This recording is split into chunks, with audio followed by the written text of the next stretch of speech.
जय श्री राधा रानी सरकार की, जय श्री कृष्ण भगवान की, जय श्री लक्ष्मी नारायण जी भगवान की, जय पुरुषोत्तम मास महत्यम की। मंदिर श्री बंसी वाले महात्मा यूट्यूब चैनल की ओर से हम आप सभी भक्तों का हार्दिक अभिनंदन करते हैं।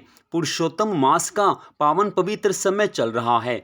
पुरुषोत्तम मास का शुभारंभ 18 जुलाई से हो चुका है और पुरुषोत्तम मास 16 अगस्त तक चलेगा।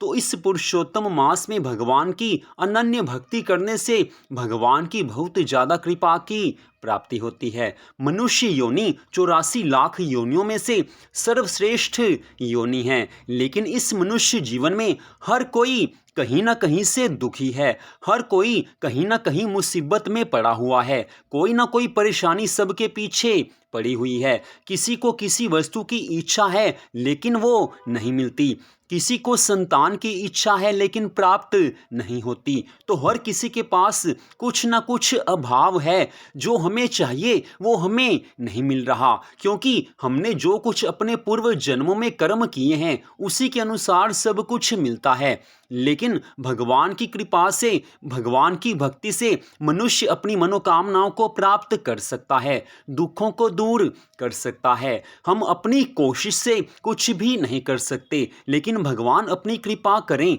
तो सब कुछ हो सकता है। तो पुरुषोत्तम मास ऐसा ही परम सुंदर मास है कि इस पुरुषोत्तम मास में भगवान की थोड़ी सी भी भक्ति करने से अनंत गुना पुण्य फल प्राप्त होता है। इस पुरुषोत्तम मास में जो भगवान की भक्ति करते हैं उनकी सभी मनोकामनाएं पूर्ण हो जाती हैं। धन चाहने वाले को धन मिलता है, पुत्र की इच्छा वाले को पुत्र मिलता है, जो अपना दुख दूर करना चाहें उनके दुख दूर हो जाते हैं। कोई भी मनोकामना हो वो श्री राधा कृष्ण भगवान जी की कृपा से पूर्ण हो जाती है। और इसी पुरुषोत्तम मास में पुरुषोत्तम मास महत्म की कथाओं को सुनना सबसे ज्यादा मंगलकारी माना जाता है। तो पुरुषोत्तम मास महत्म के अध्याय 19 की कथा इस प्रकार है। श्री सूत जी महाराज शौनक आदि सब ऋषियों से आगे की कथा का वर्णन करते हुए कहने लगे हैं कि देवऋषि नारद जी को ये कथा सुनाते हुए श्री नारायण भगवान ने आगे जो कुछ कहा अब आप उसे पूरी श्रद्धा भावना से सुने।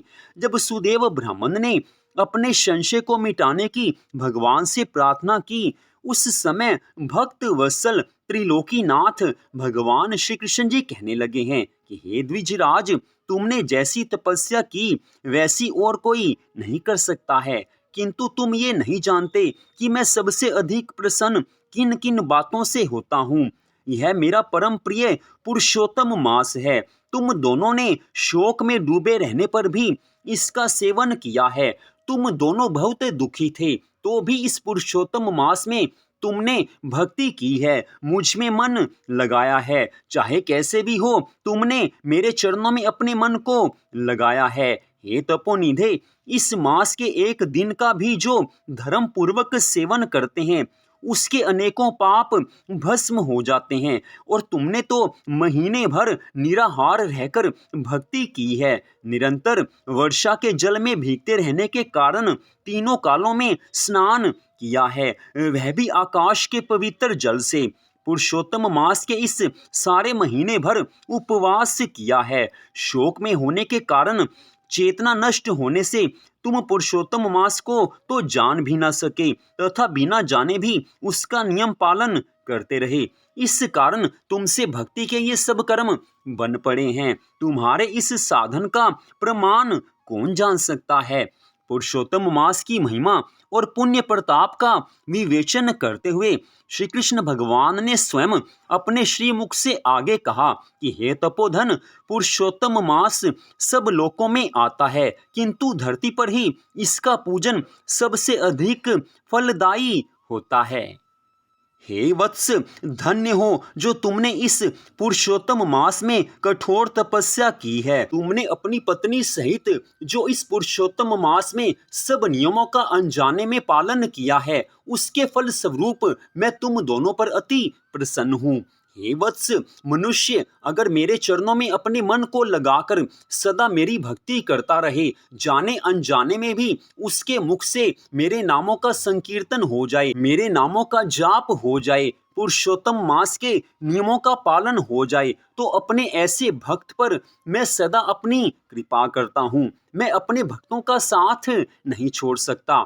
जो संसार भर के सताए हुए जीव सब दुखों से घिरकर मेरी शरण में आ जाते हैं, मैं उनको सब दुखों से दूर कर देता हूँ। 84 लाख योनियों में श्रेष्ठ इस मनुष्य जन्म को पाकर भी जो मनुष्य पुरुषोत्तम मास का सेवन नहीं करते हैं, पुरुषोत्तम मास में मेरी भक्ति नहीं करते हैं, वह सारा जीवन दरिद्री रहते हैं। इसलिए मेरे प्रिय इस पुरुषोत्तम मास का प्रयत्न पूर्वक सेवन अवश्य करना चाहिए। सुदेव ब्राह्मण पुरुषोत्तम मास की सेवा से मृत पुत्र शुकदेव को जीवित देखकर अपनी स्त्री सहित बड़ा प्रसन्न हुआ।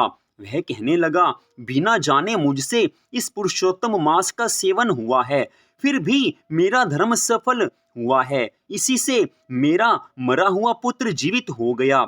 इस तरह का दूसरा कोई मास नहीं है और ना पहले देखा था और ना ही सुना था। इस प्रकार आश्चर्य करके आगे भी वे पति पत्नी दोनों ही पुरुषोत्तम मास में स्नान, व्रत और पूजा आदि करने लगे। पुत्र को प्राप्त करके ब्राह्मण अपनी स्त्री सहित आनंद से रहने लगा। पुत्र भी माता पिता को सत्कार द्वारा प्रसन्न करने लगा। सब दुखों के नाशक इस पुरुषोत्तम मास के नियम के अनुसार अपनी स्त्री के साथ जप हवन आदि करते हुए वह ब्राह्मण स्त्री सहित अनेकों सुखों को भोग कर 1000 वर्ष बाद भगवान के परम लोक को चला गया। इतनी कथा सुनाते हुए आज महर्षि वाल्मीकि जी आगे कहने लगे हैं कि हे राजन, ब्रह्मलोक में हजारों वर्ष तक पत्नी सहित सभी सुख भोग कर तुम इस जन्म में राजा दृढ़धनवा हुए हो। पुरुषोत्तम मास की सेवा करने से ही तुम्हें यह सब वैभव और सभी रिद्धियां प्राप्त हुई हैं। हे राजन, तुम्हारी रानी वही पतिव्रता गौतमी है। हे राजन, तुमने जो चरित्र पूछा वह हमने सुना दिया। हे भूपाल, पूर्व जन्म में तुम्हारे पुत्र जिन्हें श्रीहरि ने जीवित किया वे शुकदेव नाम से प्रसिद्ध हुए और 12,000 वर्ष पृथ्वी पर सुख भोग कर वैकुंठ धाम को चले गए। उन्होंने वन में तालाब के किनारे बड़ के पेड़ पर बैठकर तुमको पूर्व जन्म के पिता के नाते उपदेश दिया था। तुम उनके पूर्व जन्म में पिता थे, अतः वे मानते थे कि तुम उनके हित चिंतक प्रत्यक्ष देवता हो। ऐसा विचार करके ही तोते के रूप में उन्होंने तुम्हें उपदेश दिया था। हे महाराज, अब मैं पाप नाशिनी सरयू पर जाऊंगा। इतनी कथा सुनाकर श्री नारायण भगवान देवऋषि नारद जी से कहने लगे हैं कि इस तरह परम यशस्वी महाराज दृढ़धनवा के पूर्व जन्म की कथा कहकर महर्षि वाल्मीकि जी जब चलने लगे तब राजा ने उनसे आगे की कथा सुनाने का निवेदन किया है। तो यहीं पर पुरुषोत्तम मास के 19वें अध्याय की कथा का विश्राम होता है। इस कथा में स्पष्ट बताया गया है कि जिसके ऊपर उस ठाकुर की कृपा हो जाती है, जिसके ऊपर मुरली वाले की कृपा हो जाती है, जिसके ऊपर बंसी वाले की कृपा हो जाती है, जिसके ऊपर श्री राधा कृष्ण भगवान जी की कृपा हो जाती है, उसके सभी दुखों का नाश हो जाता है। जी हाँ, भगवान तो स्वयं अपने श्री मुख से इसी अध्याय में बताते हैं कि जिस भक्त ने पुरुषोत्तम मास में मेरी भक्ति की है, मेरे नामों का जाप किया है, उसके ऊपर सदैव मेरी कृपा बनी रहती है। और भगवान ने स्पष्ट बताया है कि पुरुषोत्तम मास में जो मनुष्य भक्ति नहीं करते वो सदा दरिद्र रहते हैं। इस कारण भगवान के चरणों में अपने मन को लगाकर इस पुरुषोत्तम मास में अधिक से अधिक भगवान की भक्ति करनी चाहिए। मनुष्य धन के पीछे पागल बना रहता है, संपत्ति के पीछे, यौवन के पीछे, भोग विलास के पीछे पागल बना रहता है, करोड़ों यत्न करता है कि संसार के सभी सुख मुझे प्राप्त हो जाएं, फिर भी बिना भाग्य के सुख नहीं मिलता। मुक्ति तो दूर की बात है, लेकिन जो भगवान की भक्ति करते हैं, भगवान स्पष्ट कहते हैं कि ऐसे अपने भक्तों को मैं सभी कुछ देता हूँ, संसार के सभी सुख देता हूँ जो उनकी आवश्यकता आवश्यकताएं होती हैं मेरी कृपा से वो पूर्ण हो जाती हैं। उन्हें किसी चीज की कोई कमी नहीं रहती। उन्हें मेरी परम सुंदर भक्ति भी प्राप्त हो जाती है। वो हर समय आनंद में रहते हैं। कहा भी है, सदा दिवाली संत की, आठों प्रहर आनंद। जो संत होते हैं, जो घर में रहकर भगवान की भक्ति करते हैं, जो भगवान के चरणों में अपने मन को लगाकर रखते हैं, वो भी संत ही हैं। संत केवल वो नहीं होते कि जिन्होंने संत वेश धारण किया हो। घर में रहकर जो गृहस्थ धर्म का पालन करते हैं, भगवान की भक्ति करते हैं, वो भी परम श्रेष्ठ संत हैं। संत उन्हें कहते हैं जिन्होंने भगवान के चरणों में अपने मन को लगा दिया है।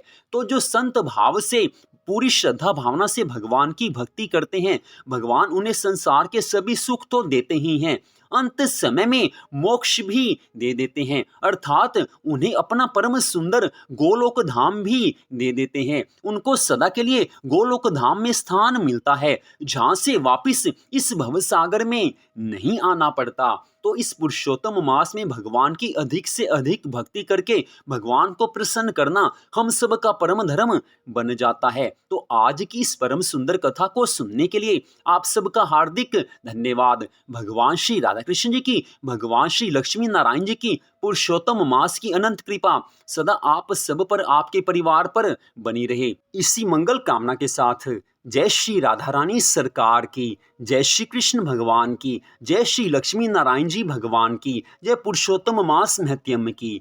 ओम नमो भगवते वासुदेवाय, ओम नमो भगवते वासुदेवाय, ओम नमो भगवते वासुदेवाय। जय जय श्री राधे, जय जय श्री राधे, जय जय श्री राधे श्याम।